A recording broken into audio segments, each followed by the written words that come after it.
Hello, good afternoon. Welcome to Newsroom series where we take you through the different geopolitical zones of the country. I'm Olumide Macaulay. Thank you for joining us. Today, our focus is the Southwest region. But first, our top stories, where the Nigerian Association of Resident Doctors, NARD, has announced a 7-day warning strike commencing today, Monday, August the 26th, 2024, which began at 12 a.m. in response to the abduction of their colleague, Dr. Gani Akpokwola. According to a statement by the NARD president, Dr. Dele Abdullahi, the decision to embark on the warning strike was made during a virtual emergency National Executive Council meeting held on Sunday, August 25th, 2024. The strike will be total, with no emergency care services provided during the period. The action follows recent protests by NARD members in tertiary hospitals nationwide demanding the immediate release of Dr. Akpokwola. The association is urging the relevant authorities to take necessary action to secure her safe release and that of her nephew. Dr. Gani Akpokwola is a registrar in the Department of Ophthalmology at the National Eye Center, Kaduna. She was kidnapped on December the 27th, 2023, along with her husband and nephew. While her husband was released in March, Dr. Akpokwola and her nephew remain in captivity.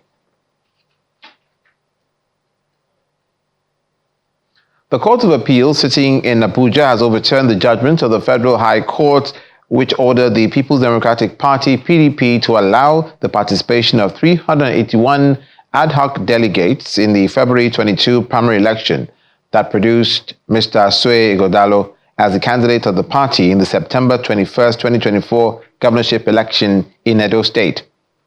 A three-man panel of the appellate court set aside the judgment of Justice Inyangekwo delivered on the 4th of July 2024 on the grounds that the trial court lacked jurisdiction to entertain the suit of the aggrieved delegation in the first place, having lacked the necessary legal right to initiate the suit.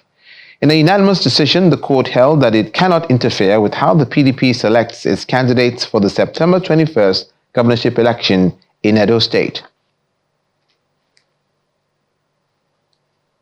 Meanwhile, the Pharmacy Council of Nigeria, PCN, has taken decisive action in Cross River State by shutting down over 400 medicine shops and apprehending 5 illegal medicine dealers in an effort to uphold the quality, the safety, and effectiveness of medication within the healthcare system. Following a thorough inspection of the state, the Director of Enforcement of Pharmacy Council of Nigeria, Stephen Esumobi, highlights the necessity of regulatory compliance to safeguard public health. He further explains that the PCN's enforcements are crucial in identifying unregistered establishments that are distributing medication without proper oversight. During the enforcement operation, over 500 premises were surveyed, resulting in the closure of 405 facilities and the arrest of 5 individuals engaging in illegal medicine sale.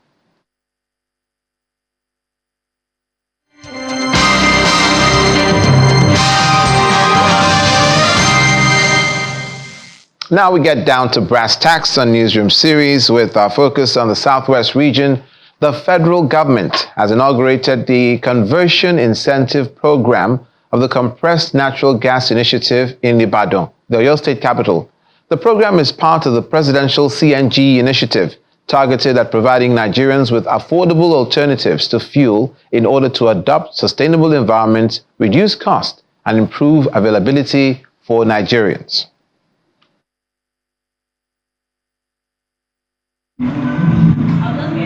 The Presidential Initiative on Compressed Natural Gas is a component of the palliative intervention of President Bola Tinubu's administration.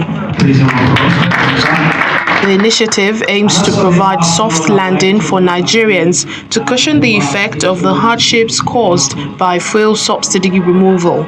The project officially kick-starts with the signing of a Memorandum of Understanding with the partners of the initiative who are being provided with the CNG kits for their various operational centers to ensure a seamless process. We use petrol, after all, not just for transportation. We use it for fueling our industries in order to provide the jobs that we need for everyday life. We use petrol to power our generators to provide the electricity we need. We use petrol to fuel our daily lives. So Mr. President is saying there's a better way. The better way has to be to use what we have. That is cleaner, that is cheaper, that is safer, and more reliable. Among other benefits, it's expected to provide free conversion for union-registered vehicles in major cities where the conversion program is being activated. Ibadan, the Oyo State capital, is one of the latest stops. Every day we are adding to these conversion centers. How did you select them? We made it an open process. So if anybody here has invested in a conversion center, you can reach out to us. We have our website, www.pci.gov.ng, and on there you can send us your expression of interest, and then we will inspect it. When it meets the standard, we can ensure that you are registered and accredited by the Nigerian Automotive Design and Development Council to make sure that you are fit and safe and proper to do that conversion. Then we onboard you. Some of the partners on the initiative ask that the federal government further subsidizes the kits to make it affordable so more Nigerians can have access. We need more of this sensitization and discounts, because the costs to people looks higher, but at the end of it all, they will enjoy it. If government can provide us these kits at a lower rate, they will be able to sell or give to people with installation costs as very low as something they can be able to achieve. The major focus of the initiative is to provide Nigerians with a safer, cheaper, cleaner and sustainable transportation system across the country. Meanwhile, in an effort towards achieving gas security, the federal government has inaugurated the Conversion Incentive Program of the Compressed Natural Gas Initiative in Abeokuta, the Ogun State capital. Speaking at the program launch, the chief executive of the Presidential Compressed Natural Gas Initiative, Mr. Michael Oluwagbemi, explains that the enterprise will reduce hardship caused by the removal of fuel subsidy.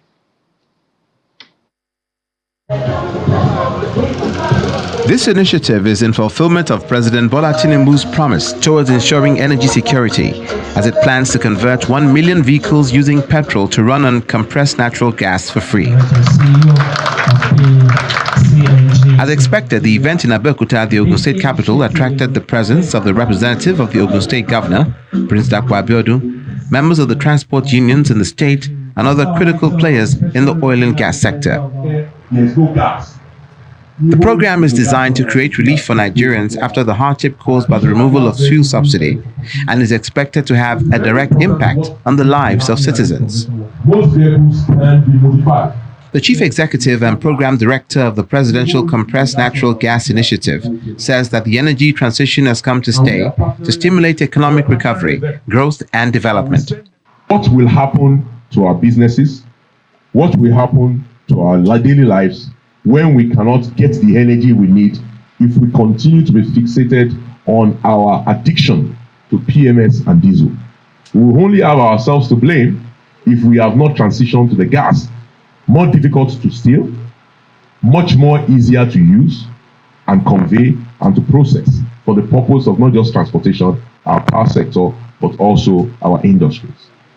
Governor Dapo Abiodun, represented by his special advisor on energy, describes the program as a game changer for Ogun State, as it will enable citizens to switch from expensive petrol and diesel to gas, which is cheaper and more environmentally friendly. We're very welcome of it. We believe it's going to be a game changer for the for the people of Ogun State by being able to convert from higher expensive fuels like gasoline or petrol and diesel to a cheaper, cleaner burning fuel like gas can only help the people of Ogun State.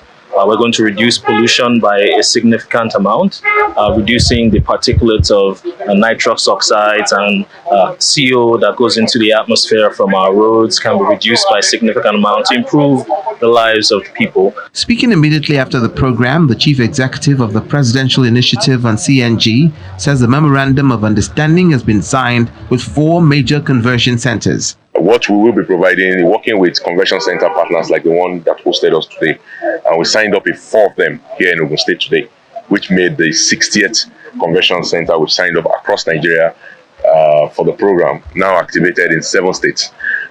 The idea is that these convention centers will get the convention kits that the Federal Ministry of Finance have purchased for free. This initiative is expected to reduce the 97% revenue being expended on debt servicing, create more job opportunities, more critical infrastructure development,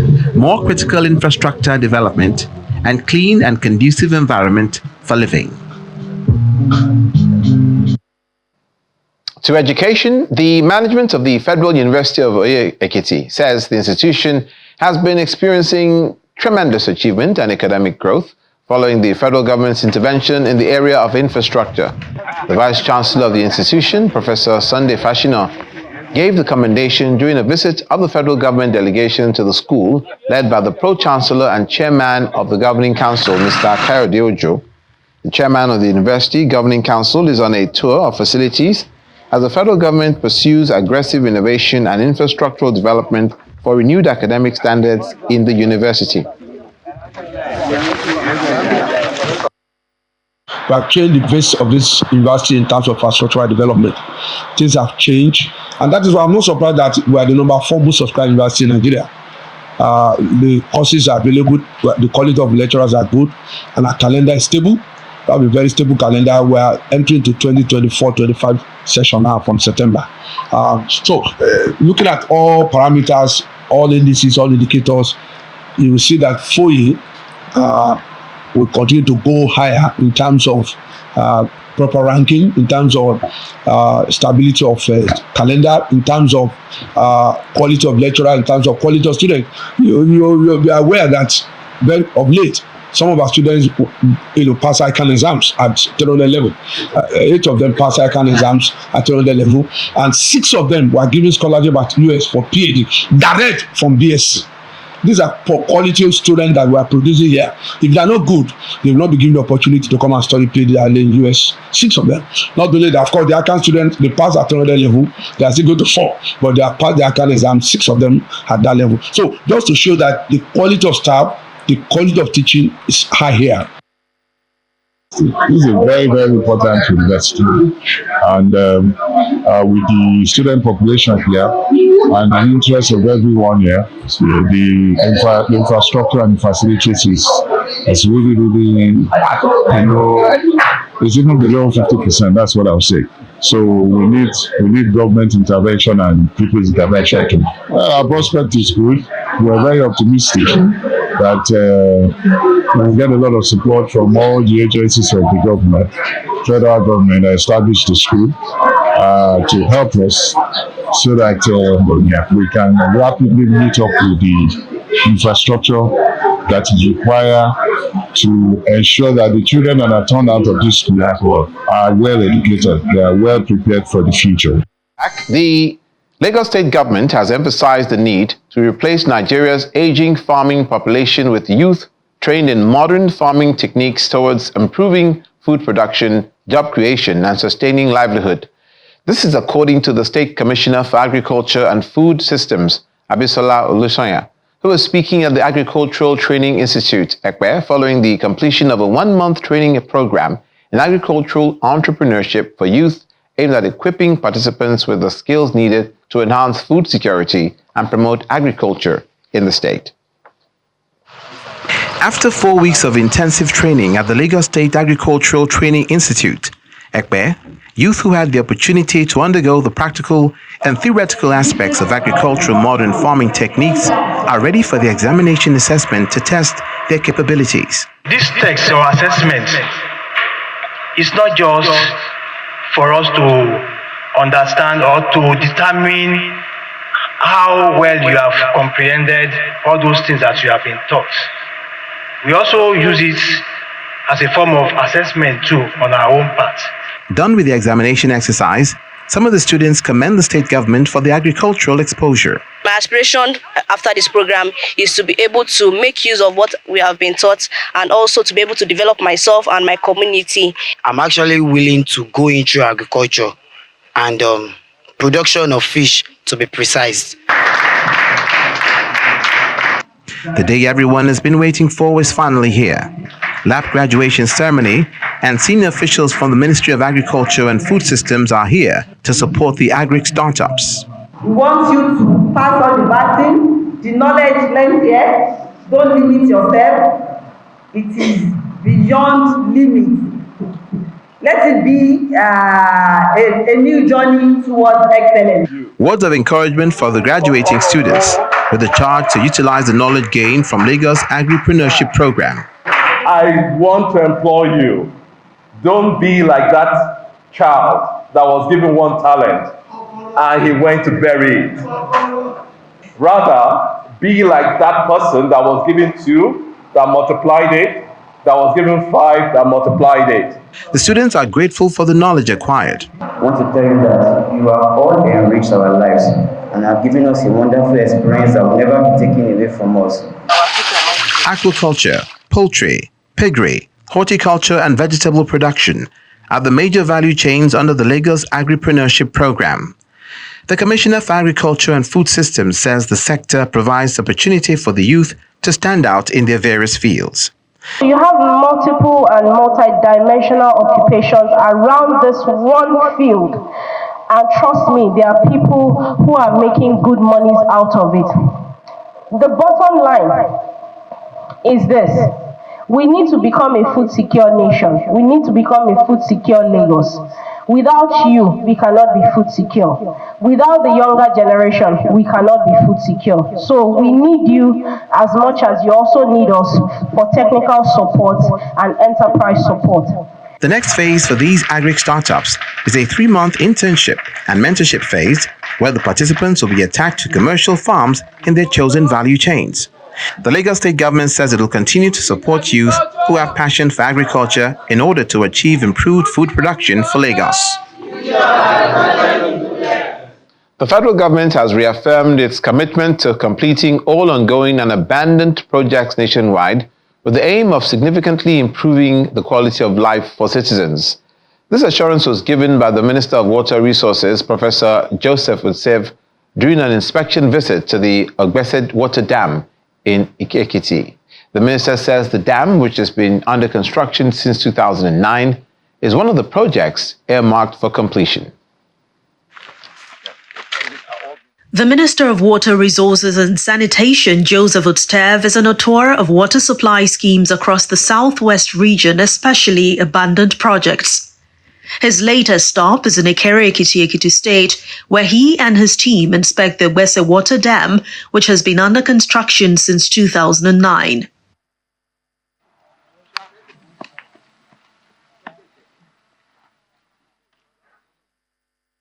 It was designed to supply water for irrigation, farming and domestic use for over 450,000 people in Ekiti South Senatorial District and add about 4 megawatts of hydroelectric power to the national grid.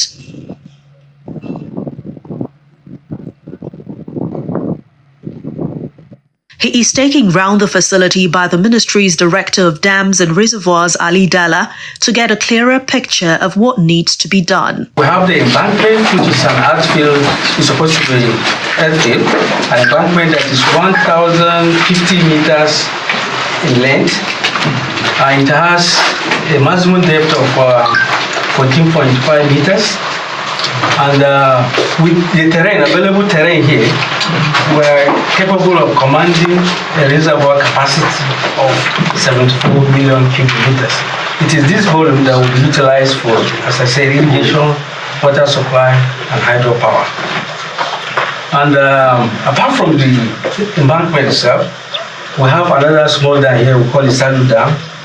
What necessitated the construction of Saddle Dam is because during survey, we noticed that there was a depression at that area, and if water is stored in the reservoir, it will flow out and will wash the highway connecting Ikere town, the town that will follow this place, and Ise town, another major town.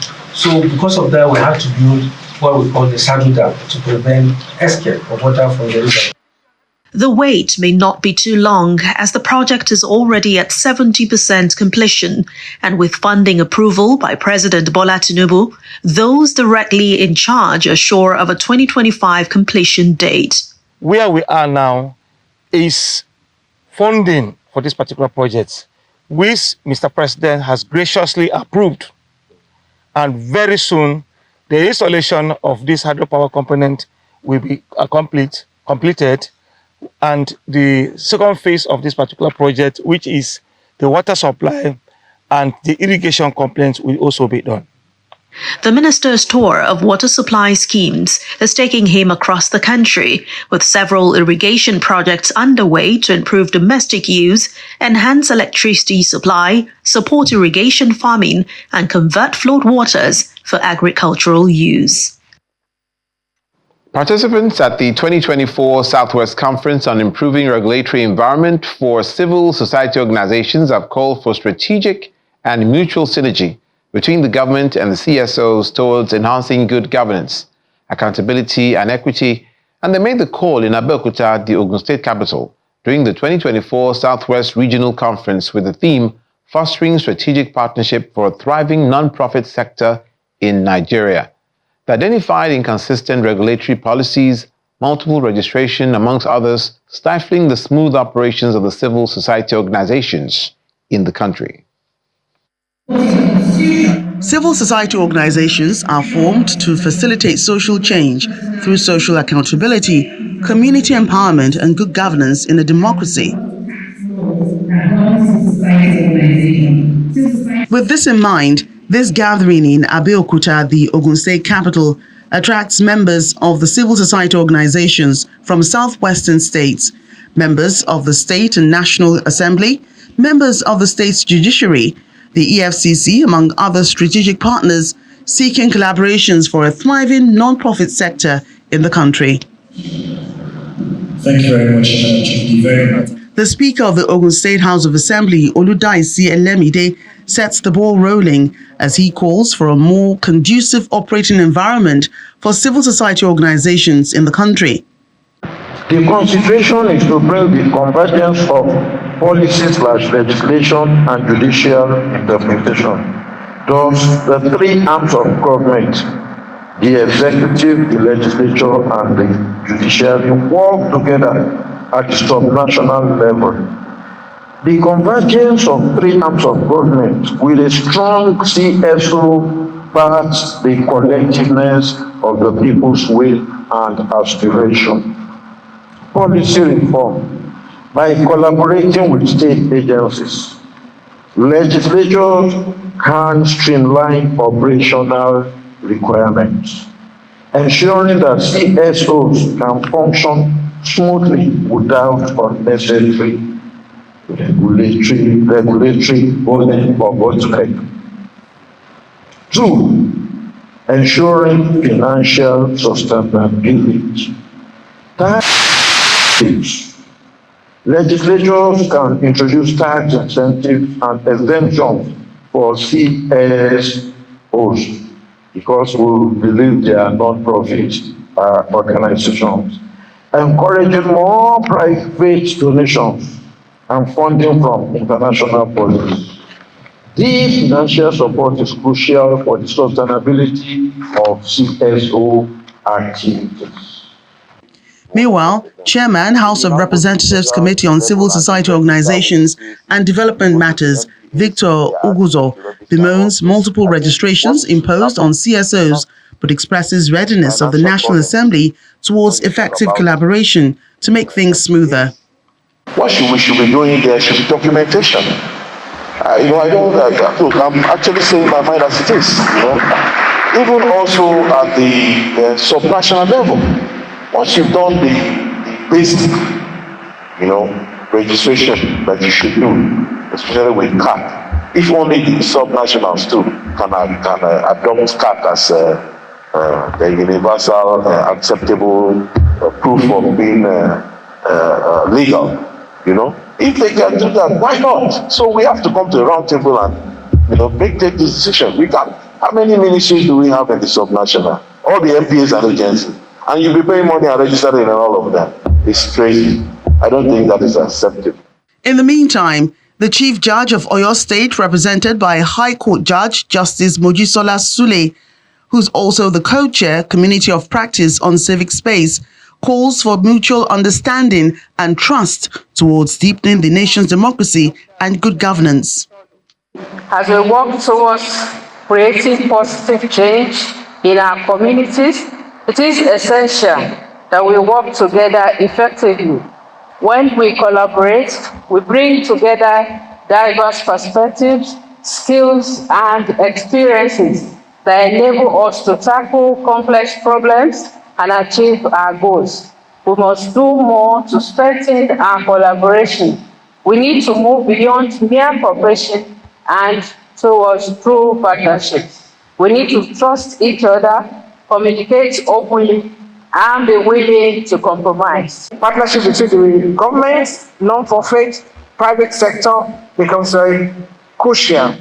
By combining resources, expertise, and passion, we can achieve far more together than doing it alone. And I think over my years of experience, I've come to realize that I can advocate as civil society, but I still have my limitation as civil society group. I can't make the law. The Constitution is clear on who has the responsibility of making laws, which is the legislature. And who has other responsibility? I can't be a judge. I can't determine my case by myself. So as civil society, we can advocate for social change, but the organs of government is also there to be able to do what they have to do. And so for us as civil society, the kind of partnership that we can have is a partnership that can engender them to be able to make that commitment, to do what we want them to do.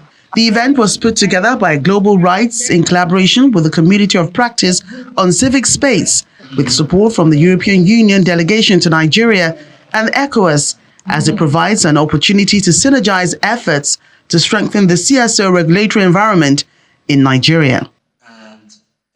And that's it on Newsroom Series today. Thank you for watching. I'm Olumide Makol.